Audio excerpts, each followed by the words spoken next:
자, 정보사회와 정보 보안관리 쪽에 대한 내용입니다. 최근 들어 이 정보사회 관련 내용은 좀 부각이 되는 그런 내용이기 때문에 여러분들이 어, 우리 책에 언급한 내용 정도만큼은 꼭 숙지를 하셔야 되는데요. 일단 정보사회가 뭐냐? 정보사회란 정치, 경제, 문화 등 즉 다양한 분야에서 통신 기술을 이용한 정보 산업이 중심이 되는 사회라고 볼 수가 있죠. 컴퓨터와 데이터 통신이 발달을 하게 됨으로 해서 산업의 생산성과 효율성이 극대화되고 있는 그런 사회입니다. 그래서 정보화 사회를 살면서 정보화 사회의 순기능과 정보화 사회의 역기능이 있어요. 그래서 이 두 개는 시험에 출제가 되긴 하는데 여러분들이 읽어보시면은 읽는 정도만으로도 충분히 이해할 수 있는 내용이라고 생각이 들고요. 그 다음에 여기 보시면은 정보사회 역기능 중에서 VDT 증후군이라는 게 있는데요. VDT 증후군은 컴퓨터를 현대인들은 많이 사용을 하죠. 그래서 컴퓨터를 장시간 다루면서 발생하는 신체적, 정신적 그런 장애를 말하는 건데요. 뭐 예를 들면 뭐 두통, 눈의 통증, 팔다리 어깨의 통증 뭐 이런 것들을 말하죠. 그래서 이런 것들을 컴퓨터 단말기 증후군 또는 VDT 증후군 이렇게 이야기하게 됩니다. 그래서 그렇게 알아두시면 되고요. 그 다음에 인터넷에 정보 윤리가 있어요. 네 가지: 처방 윤리, 예방 윤리, 변형 윤리, 그 다음에 세계 윤리, 이렇게 네 가지의 윤리관에 대해서 알아두시면 되고요. 그 다음에 법적인 정보 윤리가 있습니다. 중요한데요. 이 중에서 제일 중요한 것은 개인정보보호법, 그 다음에 통신비밀보호법, 그 다음에 컴퓨터 프로그램 보호법 해서 컴퓨터 프로그램 보호법의 제정 목적이 나와 있는데 이 내용은 여러분들이 꼭 숙지를 하셔야 됩니다.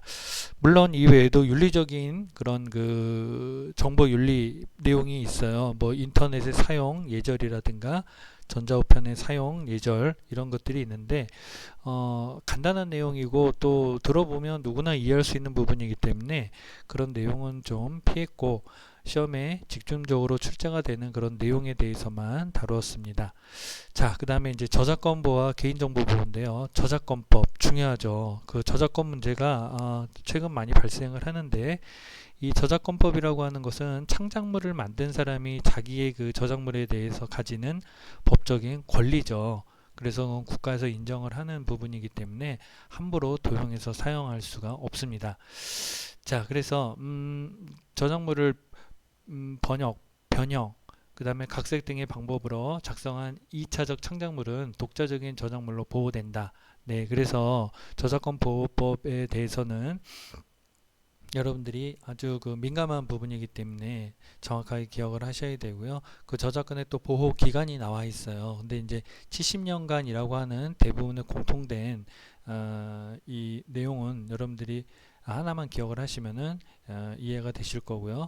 그 다음에 이제 프로그램 저작권 많이 들어보셨잖아요, 그죠? 프로그램을 우리가 이제 함부로 이게 정품을 사서 써야 된다는 얘기인데 함부로 우리가 복제, 개장, 번역, 배포 그런 권리를 함부로 그렇게 사용해서는 안 되겠죠. 그래서 프로그램 저작권도 프로그램이 창작된 시점부터 발생하여 해당 프로그램이 공표된 다음 연도부터 50년간 유지된다라는 점. 그 다음에 이제 개인정보 보호의 보호 조치인데요. 개인정보를 안전하게 취급하기 위한 내부관리 계획의 수립을 시행한다. 해서 이 내용들이 있는데 이 내용들도 그렇게 어렵진 않습니다. 그래서 그 내용들을 여러분들이 읽어보시면 되고요. 자, 그 다음에 개인정보 관련해서 이건 참고사항인데요. 개인정보 보호의 8원칙이라는 게 있어요. 뭐 수집 제한 원칙, 정보 정확성 원칙, 그 다음에 목적 명확화 원칙, 이용 제한 원칙, 안전 보호 원칙, 공개 원칙, 개인 참가 원칙 이렇게 이제 8개의 원칙이 있는데 전문 분야에서는 이 내용이 굉장히 중요합니다. 하지만 이제 워드에서는 이렇게 제가 지금 말씀드린 이 정도 내용만 기억을 해두시면 될 것 같습니다. 자, 그 다음에 컴퓨터 범죄의 유형과 대책입니다. 컴퓨터 범죄, 최근 들어 우리가 정보화 사회를 살면서 컴퓨터 범죄가 많이 일어나고 있죠. 그래서 컴퓨터 범죄의 유형이 어떠한 것들이 있는지 한번 읽어보시고요. 그 다음에 이제 컴퓨터 범죄의 예방과 대책이 있어요. 이런 것들도 우리가 우리뿐만이 아니라 우리 모두가 이런 예방과 대책에 대해서 알아두는 것이 좋겠죠. 그래서 여기 책에 언급된 내용 꼭 기억을 해두시고, 그 다음에 컴퓨터 범죄 관련 용어 중요합니다. 많이 들어보셨죠? 해킹, 그 다음에 해커.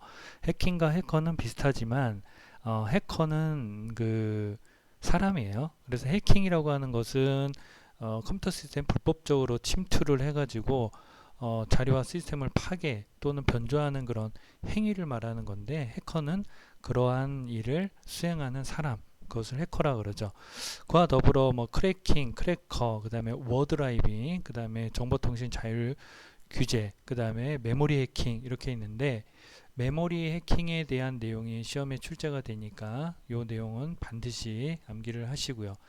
자, 그 다음에 해커의 분류라고 그래서 추가적으로 내용을 좀 다뤄놨는데요. 이거는 워드에서 시험이 출제된 적은 없습니다. 그러나 가능성이 있기 때문에 이 해커의 분류 내용까지 여러분들이 좀 알아두시고요. 자, 그 다음에 이제 바이러스입니다. 바이러스, 컴퓨터 바이러스 많죠. 우리가 또 조심을 해야 되는 그런 건데요. 바이러스는 바이러스의 감염 경로가 어떤지 그 감염 경로를 우리가 알아둬야 되고요. 그 다음에 바이러스의 감염 증상, 바이러스가 걸렸을 때 어떠어떠한 증상이 일어나는지 이런 것들도 알아두셔야 됩니다. 대표적인 감염 증상이에요. 이 내용 외에도 또 다른 감염 증상이 있는데 우리는 대표적인 그런 감염 증상으로서 책에 있는 이 내용만 여러분들이 꼭 숙지를 하시면 되겠습니다. 자, 그 다음에 이제 바이러스의 분류가 있어요. 부트 바이러스, 파일 바이러스, 부트 파일 바이러스, 그 다음에 이제 매크로 바이러스라고 해가지고 이렇게 네 가지의 분류가 있는데, 이와 다르게 기타 바이러스 유형으로서 추가된 게 있죠. 은닉 바이러스, 그 다음에 클러스터 바이러스, 다형성 바이러스.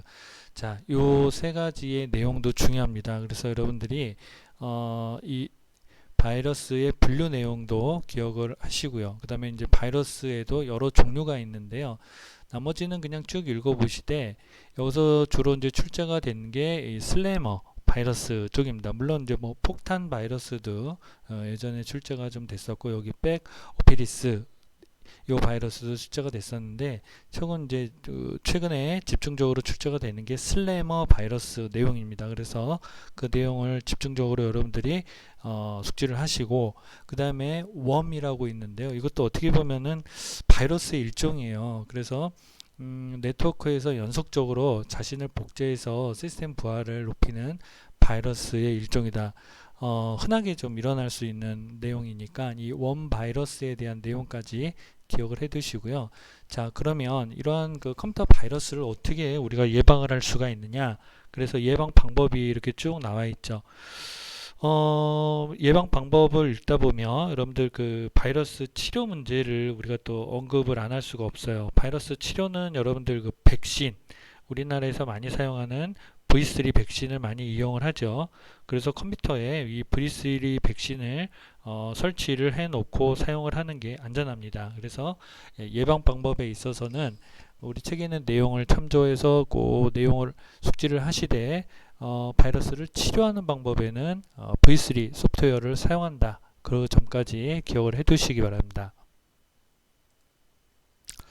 자, 그 다음에 정보보호 및 시스템 보안의 내용입니다. 정보보호의 요건에는 여러 종류가 있는데요. 이 종류들의 내용들 여러분들 꼭 기억을 하시되, 특히 그 부인 방지 내용, 표에 있는 내용이 사실 다 중요합니다. 근데 이제 부인 방지에 대한 내용이 이제 자주 언급이 되니까 부인 방지의 내용을 여러분들이 기억을 하시고, 그 다음에 이제 시스템 보안도 중요한데, 시스템 보안에서는 최근 들어 인터넷 개인 식별번호인 IPN, 이것은 주민등록번호를 대신할 수 있죠.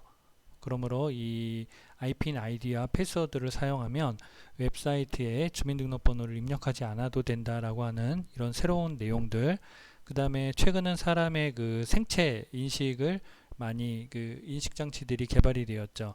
생체라면 이제 홍채, 지문, 음성 이런 것들을 의미를 하고요. 그래서 생체 인식을 많이 사용하면 지문 인식 시스템이 많이 사용하는 것이 지문인식 시스템이고, 그러다 보니 보안성이 뛰어나다라고 하는 이러한 내용까지 여러분들이 기억을 해 두시면 좋겠습니다. 자, 그리고 보안의 위험 요소가 있는데요. 이 표에 있는 내용이 다음 페이지에 걸쳐서까지 굉장히 중요합니다. 그래서 내용을 전부 다 암기를 하셔야 되는데요. 트로이 목마 관련해서는 제가 트로이 목마 형태의 프로그램에 대해서 좀 더 책이 없으니까 추가적인 설명을 좀 드리면, 트로이 목마 형태의 프로그램이 있는데 그것은 지속적으로 사용자 컴퓨터에서 정보를 유출을 하거나 컴퓨터를 원격으로 제어를 하는 그러한 그 프로그램을 말하는데요. 정상적인 프로그램으로 위장을 했다가 사용자 컴퓨터에서 이렇게 실행이 되는 거죠. 원격으로 자유자재로 이 정보 유출을 이제 하게 되는 건데요. 이 바이러스나 웜처럼 직접 컴퓨터 피해를 주는 것이 아니므로 사용자가 트로이 목마에 대한 감염 사실을 인식하기가 어렵다라고 하는 그런 단점이 있습니다. 그래서 제가 지금 말씀드린 내용을 참조로 해서 트로이 목마 내용을 여러분들이 기억을 하시되, 표에 있는 내용은 어쩔 수가 없어요. 여러분들 다 암기를 하셔야 되고요. 특히 피싱, 파밍, 스미싱 이 세 개가 최근 들어 좀 출제가 되니까 기억을 해 두시고, 그 다음에 제일 중요한 거는 분산 거부, 분산 서비스 거부 공격, 이 내용이 또 중요하죠. 자, 그리고 보안의 침입 형태, 네 가지 형태가 있죠. 그 네 가지 형태를 기억을 하는데, 여기에서는 그 가로막기는 가용성, 가로채기는 기밀성, 그 다음에 수정은 무결성, 위조는 인증성, 이렇게 연결져서 꼭 기억을 해 두셔야 됩니다. 자, 그리고 방화벽이라고 하는 것은 외부의 불법적인 침입으로부터 정보를 보호하기 위한 보안 시스템이죠. 근데 이 방화벽을 사용을 해도 내부의 불법적인 해킹은 막을 수 없다라는 것을 기억을 하시고요. 또 하나, 외부의 침입 시도가 있을 때 네트워크 관리자에게 통보하는 역추적 기능이 있다라고 하는 거, 그 점도 여러분들이 꼭 기억을 해 두시면 좋겠습니다. 자, 또 중요한 게 그 정보 보안의 종류로서 암호화가 굉장히 또 중요하죠. 이 암호화에서는 개인키, 비밀키, 그 다음에 공개키, 이중키, 요거를 이렇게 나뉘어서 여러분들이 꼭 기억을 해 두셔야 되는데요.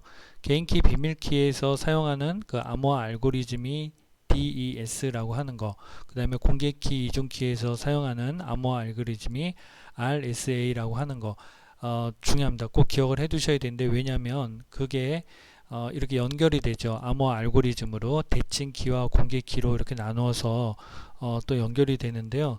간단히 좀 추가 설명을 좀 드리자면, 암호화 알고리즘이 대칭키와 공개키로 나뉘는데, 대칭키는 DES, 그 다음에 공개키는 RSA, 이렇게 이제 나눠서 우리가 추가적으로 내용을 알아두셔야 돼요. DES는 그 암호화 키와 복호 키 값이 서로 동일합니다. 그리고 알고리즘이 간단하기 때문에 실행 속도가 또 빨라요. 그리고 암호문 작성이나 해독 과정에서 개인 키를 많이 사용을 하고, 파일의 크기가 작아서 좀 경제적이라고 볼 수가 있죠. 그리고 사용자 증가에 따른 키의 수가 좀 많다라고 하는 그런 단점도 좀 있고요. 자, 그리고 공개 키는 RSA라고 그래가지고 암호키와 복호키 값이 서로 같지 않고 다릅니다. 이게 대칭키하고 다르죠. 그 다음에 알고리즘이 복잡하기 때문에 실행 속도가 느리고요. 그 다음에 128비트 이상의 키를 사용하기 때문에 비인가된 사용자가 암호화를 풀 수는 없습니다. 그 다음에 적은 수의 키만으로 보안을 유지할 수가 있고, 데이터 통신 시 암호키를 전송할 필요가 없다. 그 다음에 마지막으로 메시지 부인 방지 기능이 있다라고 하는 점까지 우리가 꼭 알아두셔야 되겠습니다. 그 다음에 전자우편 보안이 있고요. 전자우편 보안은 요 두 가지 기억을 하시고, 그 다음에 이제 웹 보안인데요. 웹 보안에서는 요거 특히 SET이라 그래가지고 SET라고 하는 거 기억을 해두셔야 되는 게, 최근 이제 전자상거래 우리 많이 사용을 하니까요. 전자상거래를 위한 그 신용카드나 금융거래 안전을 위해서 사용하는 그런 보안 접근 방법이니까, 요 전자상거래하고 연결지어서 요 셋, 요거는 꼭 여러분들이 기억을 해 두셔야 되겠습니다. 그리고 여러분들 그 전자서명이라는 게 있어요. 많이 들어보셨죠? 전자서명이라고 하는 것은 자료나 메시지를 전송한 사람이 추후에 이제 그 부인할 수 없도록 진짜 신원을 증명하기 위한 서명인데요. 특정인을 확인하기 위해서 공개키 암호 방식, 아까 뭐라 그랬죠? 공개키 RSA 그것을 사용한다라는 점을 알아두시고요. 메시지 받은 사람의 메시지를 변조하거나 위조할 수 없습니다. 그리고 송수신자 신분을 암호화된 데이터로 메시지에 덧붙여서 우리가 보낼 수가 있고 전자상거래를 통해 활용할 수가 있다는 점, 그 전까지 여러분들이 기억을 해 두시면 되겠습니다.